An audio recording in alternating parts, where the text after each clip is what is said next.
Je vous propose de découvrir un projet qui se trouve depuis quelques jours sur Kickstarter avec quelqu'un que j'ai vraiment grand plaisir à interviewer, que j'ai eu grand plaisir à rencontrer sur Alençon lors du Festival des Imaginaires Ludiques de 2018.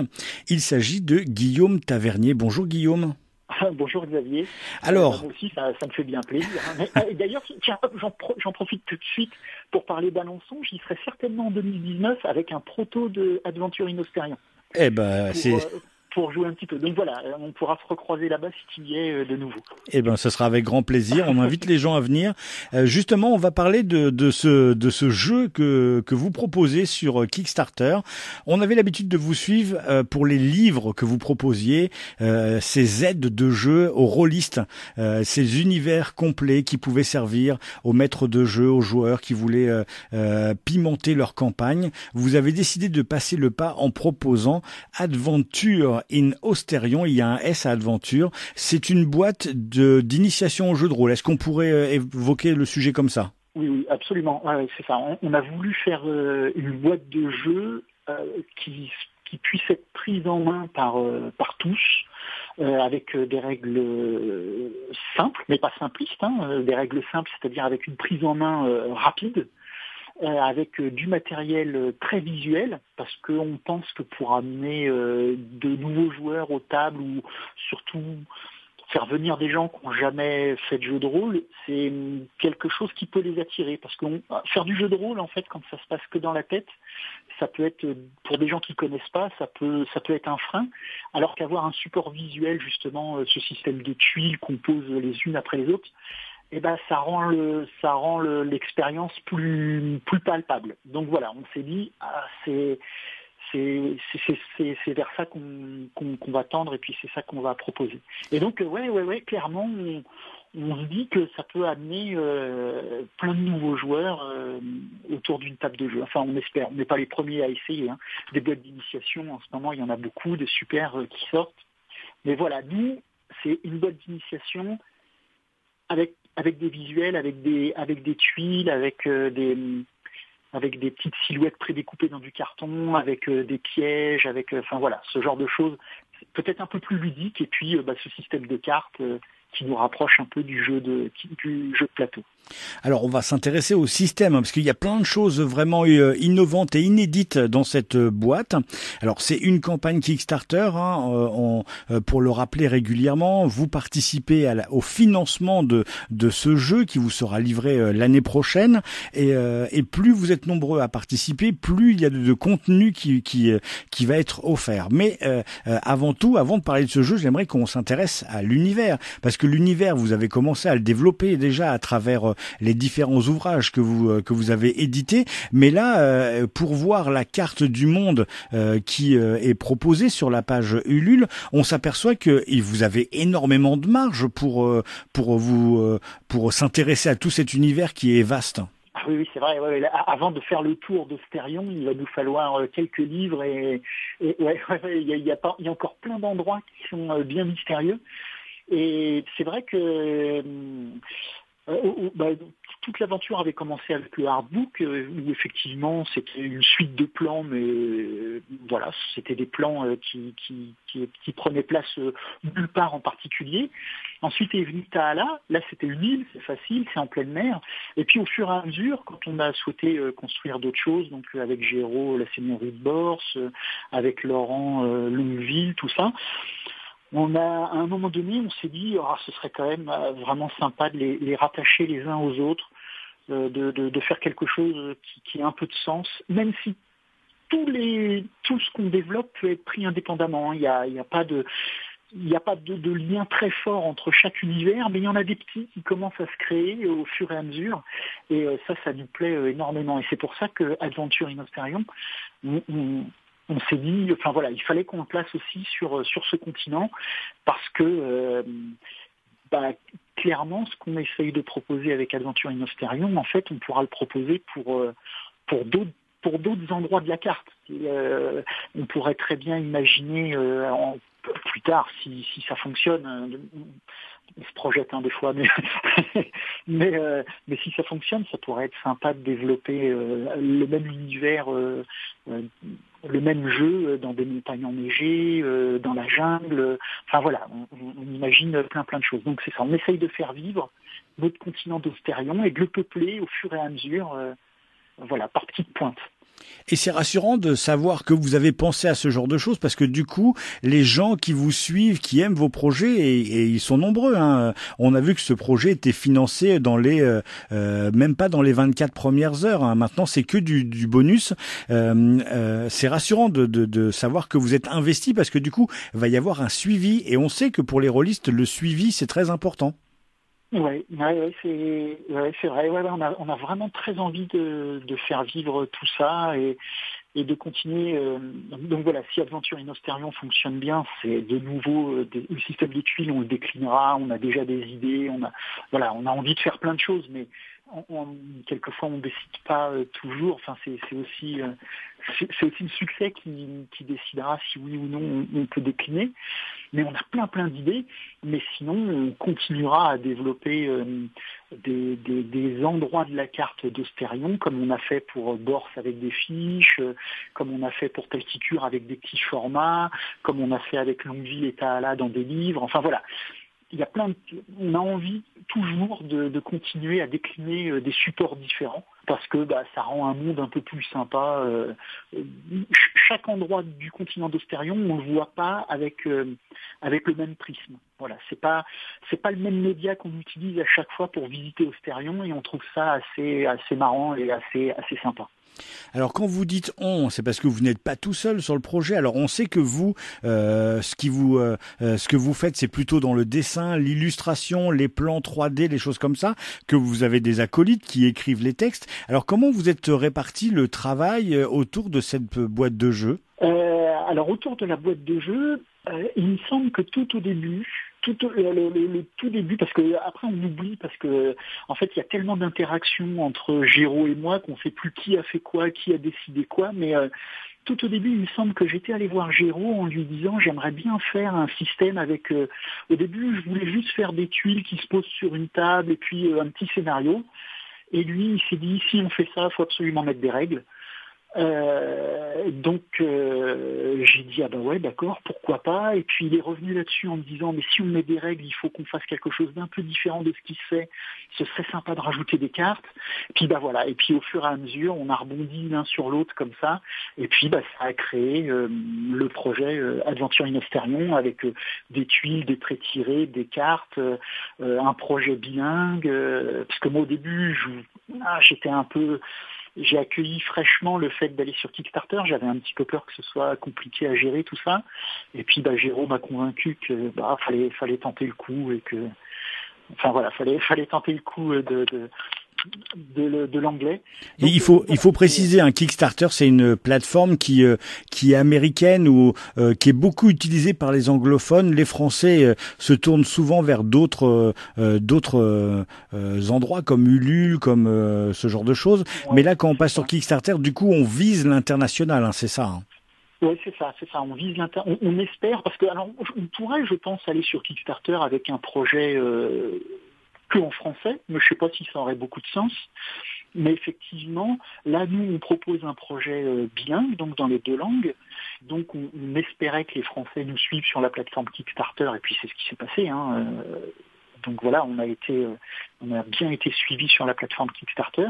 Et maintenant, on espère que le projet il puisse être visible des anglophones, surtout des Américains, parce que ça reste un marché. Enfin, ils sont 280 millions, je crois, ou quelque chose comme ça, peut-être un peu plus maintenant.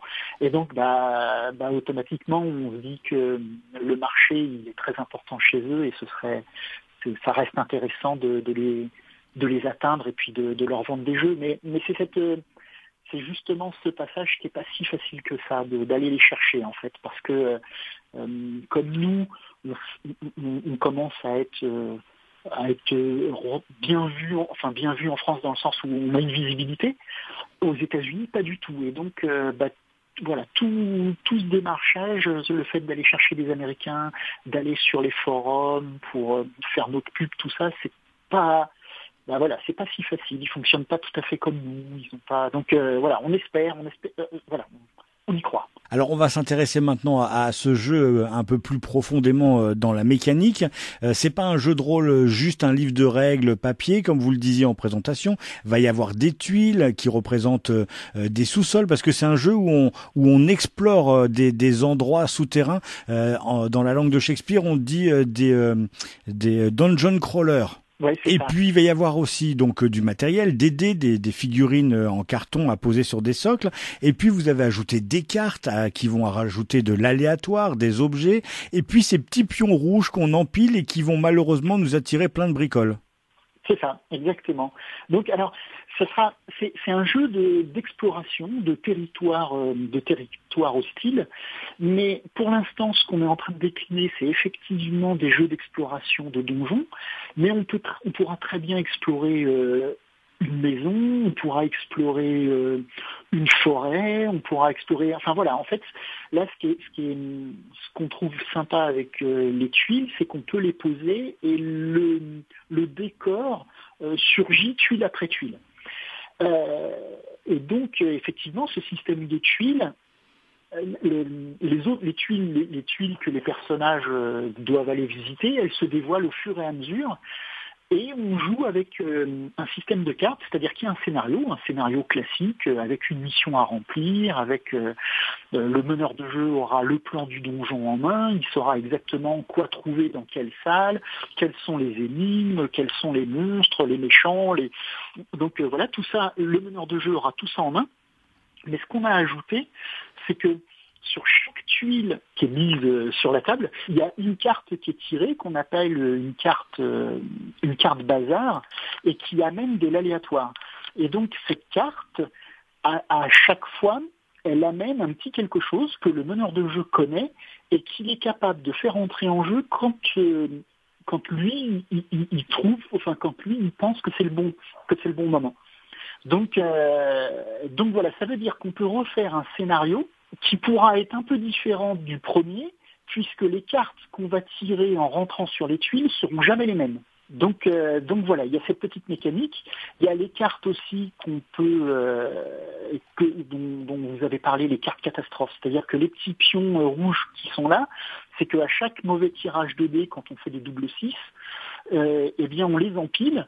Et quand cette petite tour-là se retrouve trop haute et puis que tout s'écroule, il y a une carte catastrophe qui est tirée, et c'est la même chose. Les joueurs savent qu'à un moment donné, il va se passer quelque chose, ils savent pas quoi ni quand, mais ils savent qu'une catastrophe va leur tomber sur le coin de la figure. Alors c'est toujours des trucs, enfin c'est toujours des éléments. En fait, on veut que les joueurs s'amusent autour de la table. Il n'y a pas de... Il faut absolument toujours que ça amène du fun, un jeu sympa, de l'interaction entre les joueurs avec le meneur de jeu. Voilà, on veut que les gens s'amusent autour de la table. Et du coup, vous avez pensé à des règles simples. Il y a déjà des personnages pré-tirés avec des superbes feuilles de personnages. Alors après, bien sûr, les gens pourront s'emparer des règles pour fabriquer leurs propres personnages. Mais ces règles simples, c'était vraiment quelque chose qui n'était pas optionnel. Hein. Oui. Ouais, c'est ça. On a effectivement des règles simples. Il y a 4 caractéristiques qui sont données pour les personnages, et ensuite les personnages ont une vocation, un métier qui leur donne accès à un certain nombre de compétences. Et ensuite, on répartit des points dans ses compétences, escalader, se battre, sauter, avoir un beau parleur, avoir un beau discours, enfin voilà, des choses assez classiques. Et ensuite, on interagit tout au long de la partie avec les PNJ grâce à ces compétences. Voilà, c'est quelque chose qu'on a voulu facile à prendre en main. Normalement, en 5 minutes, la feuille de personnage elle est créée et puis hop, on peut jouer ces 2 dés à 6 faces qu'on lance pour résoudre pour résoudre les conflits ou les interactions. Voilà, quelque chose de très facile à prendre en main. Et puis le fun, il se ressent même sur la feuille de personnage parce que quand on lit les compétences, ça pourrait être style jeu de rôle avec des attributs que l'on connaît. Hein, abracadabra, ça pourrait être magie, mais il y a des lignes qui sont très drôles comme c'est où, c'est une compétence c'est où, je sais tout, une compétence Eureka ou dans ta face. Et là tout de suite, non mais c'est ça qui est aussi fun dans un jeu, c'est-à-dire que quand on retrouve ce fun visuellement dans le jeu. Ouais, c'est ça. On a essayé de faire un truc un peu cohérent. Voilà, on avait une idée de l'ambiance qu'on voulait donner dans le jeu, et on trouvait que voilà ces petits termes étaient vraiment bien sentis pour les compétences. Voilà, ça permet encore plus de s'immerger dans l'ambiance qu'on veut donner au jeu. Donc voilà, ça fonctionnait bien. Et on retrouve cette ambiance dans les cartes qu'on va tirer. On retrouve, voilà, par exemple, les personnages peuvent pas mourir non plus. On n'a pas souhaité que les personnages meurent. Alors ils peuvent être mis hors de combat quand on arrive à 0, quand sa jauge de résistance elle tombe à 0, on est mis hors de combat. Mais si jamais on a encore un de ses amis qui est encore qui est lui pas hors de combat, et ben il peut nous donner des soins et puis hop on est reparti. Voilà, on voulait quelque chose, on voulait voilà un jeu fun, sympa, facile à prendre en main. En fait, on s'amuse. Voilà, quand on meurt au bout de 3 tuiles, c'est jamais très drôle et on est exclu de la table. Donc là, c'est pas le but. On veut que tout le monde s'amuse, tout le monde participe et donc voilà, ce sont des petits systèmes qu'on a mis en place. En sachant qu'il y a des règles optionnelles dans ce qu'on va proposer, des règles optionnelles un petit peu plus hard entre guillemets, où on peut faire mourir les joueurs. Enfin, les joueurs, les PJ pourront, pas les joueurs qui meurent, mais les PJ pourront mourir. Donc on a aussi dissocié ça dans le livret de règles avec des règles fun et puis des règles un petit peu plus hard pour les joueurs confirmés qui eux préfèrent qu'il y ait un petit peu plus de tension et que le combat il soit un petit peu plus risqué. Adventures in Austerion, le jeu de rôle, on en parle avec Guillaume Tavernier. On l'a compris, hein, vous avez voulu intéresser une large communauté, hein, on le disait à l'instant, ça peut intéresser les gens qui veulent découvrir le jeu de rôle de manière fun et qui n'ont jamais voulu sauter le pas. Vous allez inclure des règles pour les rôlistes confirmés et ceux qui vous font confiance, parce qu'il y a qu'à voir les images pour s'apercevoir que vous avez soigné le produit. C'est une campagne Kickstarter, on le disait tout à l'heure, c'est-à-dire que plus il va y avoir de gens à participer à cette campagne et plus vous allez débloquer des tuiles différentes. Moi, je me posais une question quand j'ai vu le jeu, puis j'ai répondu tout seul à ma question, mais vous allez apporter quelques précisions. On aurait pu très bien inclure ce qu'on appelle un add-on, c'est-à-dire un supplément payant pour inclure des figurines plastiques. On sait que la figurine a le vent en poupe, mais on s'aperçoit qu'en fait, il y a beaucoup de rôlistes qui font leur propre personnage et qui décident de choisir eux-mêmes leurs figurines. Et puis, en préparant cette interview, on en parlait tous les deux, ça ressemblerait plus à d'un projet DH Lecture Art, quoi. Oui, c'est ça. En fait, ce qu'on s'est dit, c'est que les figurines qu'on aurait pu amener dans le jeu, ça aurait été des figurines de monstres ou des figurines représentant les pré-tirés, par exemple, les personnages qui sont déjà inclus dans la boîte. Mais on n'a pas souhaité le faire parce que d'abord ça aurait augmenté le prix de la boîte. On a essayé de faire une boîte accessible, même si 49 € ça reste une somme, hein, mais voilà, on a essayé d'avoir un prix correct. Si on avait rajouté des figurines, on l'aurait augmenté ce prix. Et puis aussi, c'est que déjà on se dit qu'avec tous les jeux à figurines qui existent sur Kickstarter, ce serait quand même, je pense que chez tous les rôlistes, il y a une caisse de figurines qui existe dans laquelle ils peuvent aller piocher. Et puis, c'est que c'est pas, en fait, on ne sait pas faire. Ça aurait été un petit peu compliqué et risqué de se lancer dans la fabrication de figurines parce que voilà, d'Architecture Art, c'est pas faire encore et que voilà, un peu risqué.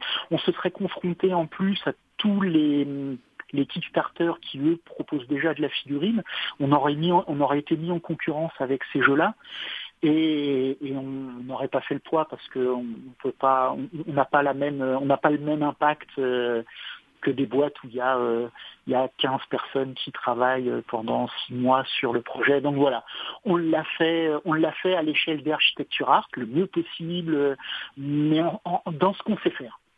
Et puis on s'aperçoit en suivant les réseaux sociaux, les 24 premières heures, même le soir du lancement, je vous disais en off que je faisais passer mon menu déroulant Facebook et sur les 10 premières publications sur lesquelles je suis tombé, il y en avait la moitié qui était sur le lancement de ce projet. On s'aperçoit que on aime ce que vous faites pour la patte graphique que vous apportez. C'est-à-dire que c'est vraiment une part importante de Architecture Art. Justement, du coup, il y aurait peut-être une part de ce projet qui aurait été perdue en proposant des figurines. Oui, c'est vrai, ça aurait certainement été un peu différent.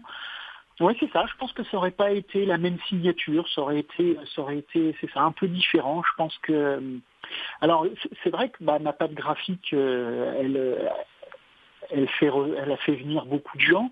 J'espère que maintenant, et je pense que c'est le cas d'ailleurs, enfin je dis ça mais j'en suis sûr, en fait c'est après tout le monde qu'on a développé avec Laurent Géraud ou Alexis Flamand, voilà, en fait les gens se rendent compte que les dessins ils aiment les plans, ça leur fait plaisir, mais que derrière les auteurs ont construit des choses qui étaient sacrément solide et qui avait du corps. Donc voilà, je pense que petit bout par petit bout, on construit un vrai univers cohérent. Alors c'est pareil, en préparant cette campagne, je me rappelais de la première interview qu'on avait fait autour de ce livret à spirale que vous aviez sorti, et la campagne avait été complètement folle parce que vous aviez pas prévu l'engouement des gens. Il y avait eu un tel suivi, un tel partage que à la fin vous saviez plus quoi proposer. Vous avez même fait un dernier palier en disant je suis désolé, je pourrais rien proposer derrière.